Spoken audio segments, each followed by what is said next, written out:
వాళ్ళు ఆ పెళ్లికి ఒక పేరు పెట్టారు. దేవుడు ఏం పేరు పెట్టాడు? పెళ్లికి ఏం పేరు పెట్టాడు తెలుసా? పరిశుద్ధ వివాహం. అది ఎవరు పెట్టారు పేరు? దేవుడే పెట్టాడు. పరిశుద్ధ వివాహం అని పేరు. అలాగే గృహానికి ఏం పెట్టాడు? గృహానికి కూడా పరిశుద్ధ గృహం అనే పెట్టాడు. గృహము ఎంత పరిశుద్ధంగా ఉండాలో వివాహము అంత పరిశుద్ధంగా ఉంటే ఆ గృహములో కాపురం చేసేటటువంటి బిడ్డలు కూడా దేవుని ఎడల భయభక్తి కలిగి నిత్యం వర్ధిల్లుతారంట.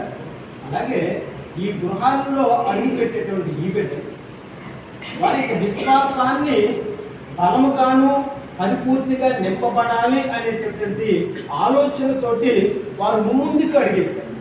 సంజయ్ గారు అయితే మాత్రం ఆమె విశ్వాసానికి హద్దులు లేవు. స్వరూపాన్ని పట్టుకుని మరీ చెబుతూ ఉంది, ఈ ఇల్లు నాదే దేవా, ఈ ఇల్లు నాకు కావాలి, నీవు నాకు ఇల్లు ఇచ్చావు. ఇక అంతే, రెండు మాటలు. ఇది విశ్వాసం. మరి ఎంత విశ్వాసం అన్నప్పుడు టైం చూడడం దేనికిరా? బాధపడితే మీ అందరికీ చెబుతూ ఉన్నాను. ఎందుకంటే నా నిజ జీవితంలో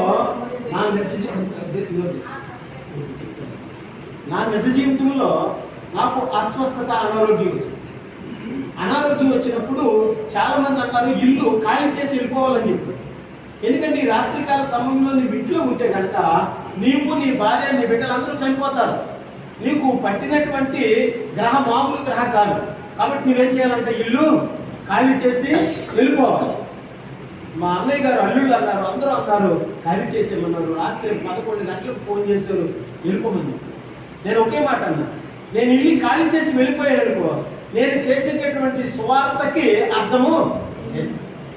దేవుని నామంలో నేను కొనియాడబడుచున్నటువంటి మార్గము సరైనది కాదని అనేక మంది తెలుసుకుంటారు. అదే మార్గంలో వెళ్తారు, అది కాబట్టి చెప్పేటటువంటి సేవలో ఉన్నటువంటి పరమార్థాన్ని నేను గ్రహించాలి, అనేక మందికి గ్రహింపు చేయాలి. కనుక నేను ఈ ఇంటిలో ఈ రాత్రికాల సమయంలో మరణించినా పర్వాలేదు, కానీ నేను బయటకు మాత్రము వెళ్ళను. ఒకవేళ వెళ్ళాలి అనుకో, అక్కడైనా చనిపోతాడుగా, చనిపోయేవాడు ఎక్కడైనా చనిపోతాడు. కానీ నా దేవుడు చెబుతూ ఉన్నాడు ఒక మాట, నిన్ను స్వస్థపరచు యెహోవాను చెప్పకూడదు ఒకసారి, నిన్ను స్వస్థపరచు యెహోవాను నేనే అనేటటువంటి మాట ఆయన నాకు చెప్పాడు. నేను అనేక మందికి చెబుతూ ఉన్నాను. అటువంటిప్పుడు నీవు ఎందుకు భయపడాలి? నీవు ఎందుకు ఆందోళన చెందాలి? నేనున్నాను కదా అని ఆయన నాకు ఆ యొక్క స్వరాన్ని వినిపిస్తూ ఉన్నాడు.